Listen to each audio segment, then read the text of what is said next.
Ali Abdul Malik. Arrangement by Babak Mafi. نوبت من شد که برم، شاید دیگه منو نبینی.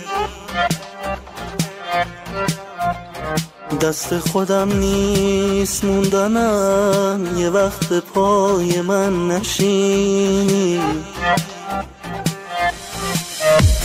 گریه نکن، دیدن اشکات واسه من عذابه.